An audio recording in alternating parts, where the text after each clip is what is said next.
আচ্ছা, আমাদের দেশের বর্তমান পরিস্থিতি অনেক খারাপ। জি তো এখন হচ্ছে জায়গায় জায়গায় ছিনতাইকারী হয়, হ্যাঁ, ছিনতাই মানে হয়, হ্যাঁ। জি তো এখন ধরেন এই রোডে ঘাটে মানুষ নাই, মানুষ না হওয়ার পরে ওই 10-12 জন লোক সরাসরি আপনার দোকানে আসলো, আইসা বললো যে এই 50,000 টাকা দিয়ে, তখন আপনি কি করবেন? তখন আর কি করার আছে, আমি পুলিশে আশ্রয় নেব।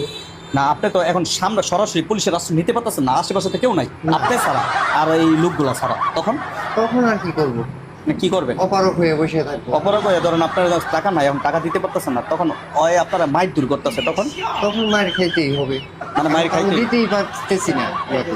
হ্যাঁ, মানে মাইর খাইতে হবে মার নাকি? খাইতে হবে। এখন ধরেন আপনারে ওরা 10-12 জনের ধৈর্য আলগি দিয়া এই যে মিষ্টিগুলো দাম করে ফালাই দিল, জি। তখন আপনার মানে অনুভূতি কেমন হইব? তখন তো ভাই মন খারাপ হবে, স্বাভাবিক, কারণ এটা আমার ব্যবসা। যে বেড়া তোরা টাকা চাইছি, টাকা দিবি না, আপনার গাড়ও দুইজনে ধরলো, ঠ্যাঙ্গও দুইজনে ধরলো, হাতও দুইজনে ধরলো, হ্যাঁ। ধরার পরে এই যে মিষ্টিগুলা, যে মিষ্টি তোর মিষ্টি বেচা কিনে বন্ধ, আপনার নিয়ে মিষ্টির উপর ছেঁচাটা ফালাইলো, তখন আপনার কেমন লাগবে? তখন তো আমার অনুভূতি ওইটা বুঝেনি, মানে কেমন লাগবে এটা এখন? এটা খুব খারাপ লাগবে। খারাপ এটা লাগবে? খারাপ আর পৃথিবীতে না, কারণ আচ্ছা। এটা আমি ব্যবসা করি, এটা আমার যদি নষ্ট করে দেয় এটা আমার পেটে লাথি দেওয়া হইল। আচ্ছা, এটা বুঝলাম। এখন আপনার বয়স কত? আমার বয়স 45। 45 বছর, ওর বয়স হচ্ছে 20 বছর। এখন আপনারা শেপ কইরা আপনার একটা শর্ট কোট পরাইয়া আপনারা ধরেন নায়কের চরিত্র দিলাম ওর সাথে, তখন ওই হচ্ছে আপনার প্রেমিকা, ওরে আপনি কিভাবে প্রপোজ করবেন?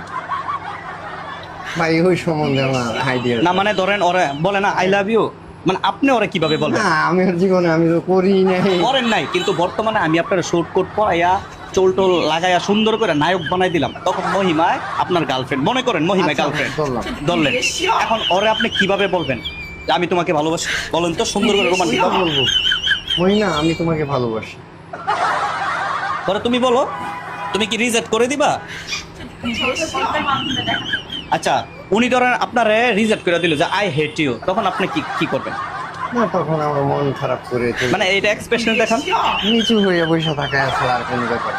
মানে নিচু হয়ে বসে থাকবেন, হ্যাঁ অবশ্যই নিচু হয়ে বসে। পরবর্তী কি ওরে ছাইরা দিয়ে কি আরেক মায়ের পিছনে করবেন? না, প্রশ্ন ওঠে না। মানে ওরে ভালোবাসছেন, ওরে নিয়ে ওকে থাকবেন। নিয়ে ওকে ভালোবাসছি, ওকে নিয়ে ওই রিজেক্ট কইরা দিছে দেখে কি হইছে, কিন্তু ওরে ছাড়া আর অন্য কারো সম্পর্ক করবেন না। আচ্ছা, এখন মহিমায় আপনার অনেক ভালোবাসে, আপনি মিষ্টির দোকান, আপনি মোটামুটি টাকা ইনকাম করেন ভালো, আপনার সিটি সেন্টারে শপিং মলে 7 নাম্বার, আপনার এত জনপ্রিয় একটা মিষ্টির দোকান, জি। সেটা জানি না আপনারে ভালোবাসছে।